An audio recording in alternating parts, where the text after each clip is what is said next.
Hey guys, welcome back to the channel, and this is how to cancel order in Temu. So first thing that you will do is of course go to temu.com guys, and just simply sign in into your account. And once you are signed in, just simply go to your profile over here on the top right, and a drop down will show up and go to your orders.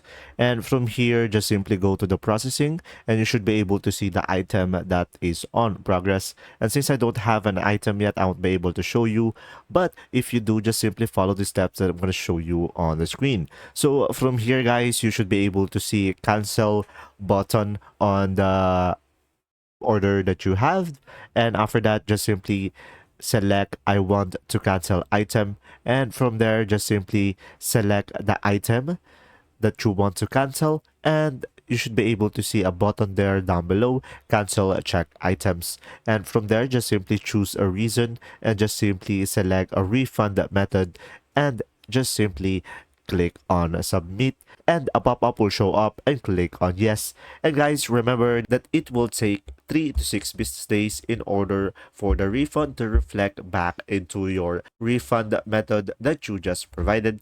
And that's simply about it. If this video was helpful, please like and subscribe, and thanks for watching. See ya.